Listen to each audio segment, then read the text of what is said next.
Hello everyone! Ayan, ngayon gagawa po tayo ng tuna na sisig. Ayan, syempre ang ating guest sa pangalawang beses si Miss Selfa Kudjamat. Ayan, bago yan, mag-intro muna tayo.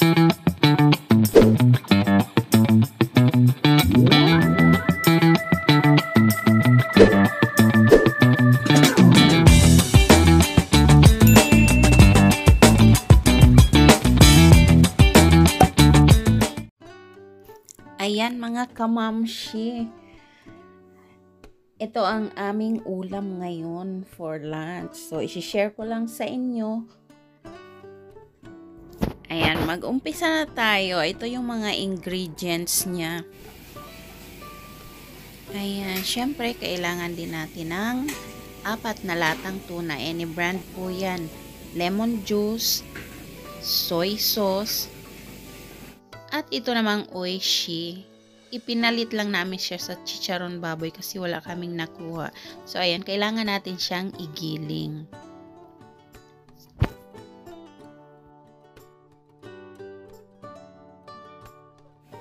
Ayan, so ito na siya. Siyempre, kailangan din natin ng fresh na sili. Red at green. Mayonnaise, garlic powder, onion, ginger, at black pepper powder. Ayan, so ihalo na natin yung, ito pala yung extrang ginawa namin na fry na pork, yung may taba-taba. Ayan, hinalo namin siya sa tuna. Ayan, so ilagay na natin yung mantika sa pinainit nating kawali, tapos ilagay yung tuna. Ayan, kailangan natin siyang igisa ng konti. Yung medyo lutong-lutong konti yung tuna.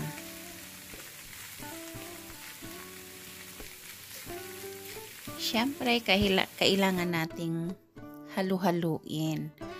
Ayan, kasi didikit siya guys kapag hindi natin nahalo.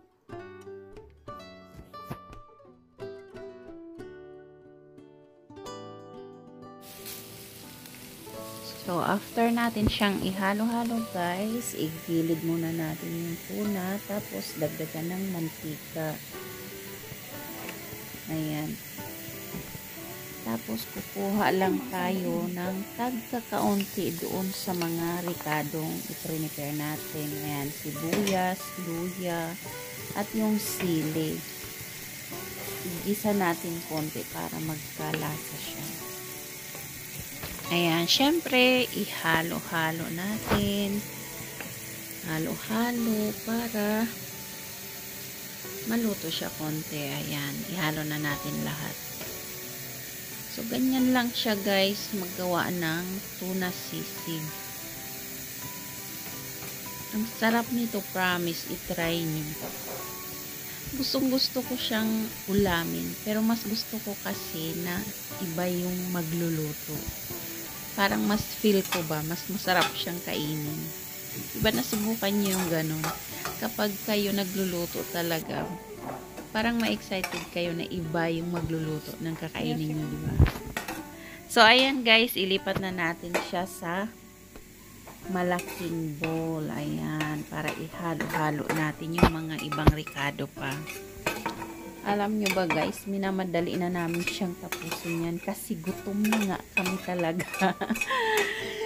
Kinugutom na kami. Marami kasi kaming ginagawa ng time na yan. So, ayan guys, ihalo na natin yung sibuyas. Ayan, tawag namin dyan sibuyas na pula. Dito sa Lebanon, tinatawag nila yung Indian onion. So, idagdag natin yung luya. Ayan, haluin na siya.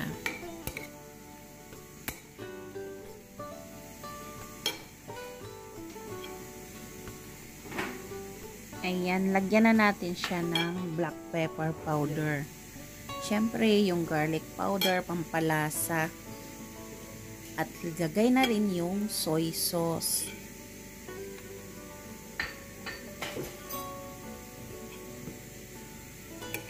Tapos, ayan, ihalo-halo na natin siya.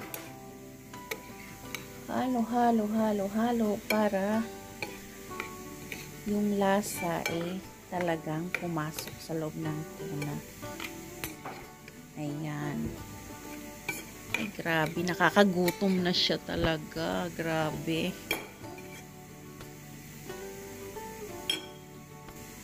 At syempre guys, huwag niyong kalimutan yung lemon. Ayan, yung pampasarap dyan. Kasi pag-aagawin niya yung lasa.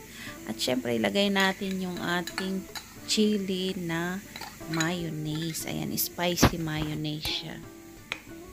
Tapos, ihalo-halo na siya guys. Ganyan na. Tapos yan, iayos-ayos lang natin yan. Yan nga pala yung mayonnaise na ginamit ko guys. Tapos ito naman dagdagan natin ng oishi, yung grind natin na oishi. Guys, yan pwede nyong palitan. Replacement lang yan kasi wala nga kaming nakuhang chicharon baboy. Ayan. Lagyan natin ng butter yung kawali. Ayan daw yung pampasarap.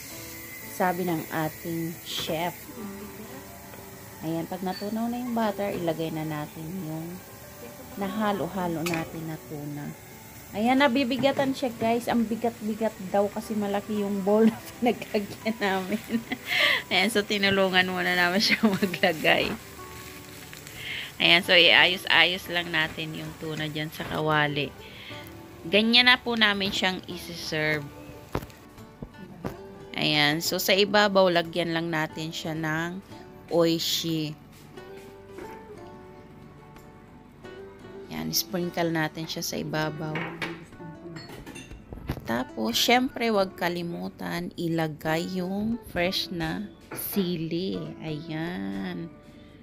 Diba? Ang ganda ng itsura niya. Ayan. Takot siya guys sa takot siya sa anghang. Kaya inilagay lang namin sa ibabaw. Hindi namin maihalo. At syempre, dagdagan natin siya ng green onion. Ayan, pampasarap yan lalo, guys. Ayan, so pwede na natin siyang i-serve. Ready na siyang kainin. Ayan, guys, ganyan lang po kasimple yung tuna sisig. Ayan, syempre, ang may gawa niyan, Ilocana. Si Miss Selfa Kudjamat. Ayan, maraming salamat Ate Selfa. Salamat sa masarap na namang lunch natin ngayon. Ayan, thank you guys. Salamat sa panonood. Sana nag-enjoy po kayo. Ayan, sa susunod uli, maraming salamat. God bless.